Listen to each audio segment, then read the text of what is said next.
সফলতা খুব কাছে, সফলতা বহুদূর নয়। আমি নিজেকে সফল করে নিব ইনশাআল্লাহ।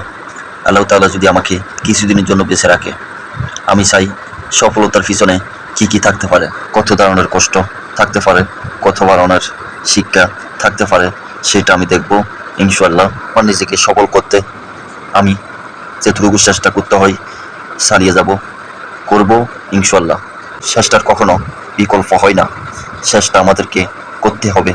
যে কোনো কাজ দিয়ে, যে কোনো কর্ম দিয়ে আপনি যে কোনো কর্মর পিছনে লেগে থাকবেন আর চেষ্টা এবং ধৈর্য রাখবেন। আল্লাহ তাআলার প্রতি বিশ্বাস এবং আপনার প্রতি বিশ্বাস অবশ্য থাকবেন, কিন্তু আপনি হার মানলে চলবে না।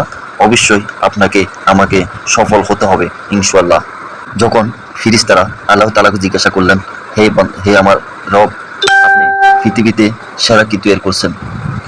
ফিরিস্তারা একের পর এক তুলে ধরলেন যে সেরা সাগর, যে সেরা নদী, যে সেরা আসমান, যে সেরা লোহা।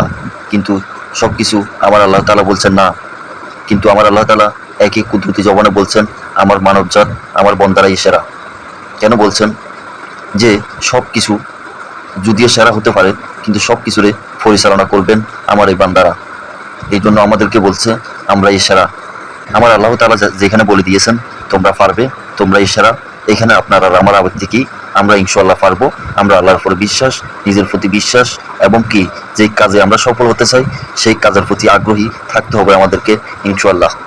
আপনি হয়তো ভেঙে পড়তেছেন যে আমাকে সাপোর্ট কেউ করে না, আমাকে কেউ ভালোবাসে না, আমার পিছনে, আমার কাজে, আমার কর্মতে কেউ আমাকে হেল্প করে না। লাগবে না কারো হেল্প, আপনি নিজে এগিয়ে যান আল্লাহ তাআলার ভরসা নিয়ে। কারণ আল্লাহ তাআলা কারো আশা বসে থাকে না, এবং কি আপনার পাশে, আপনার জীবনে, আপনার সামনে, আপনার পিছনে আল্লাহ তাআলা দেখবেন এবং দেখতেছেন।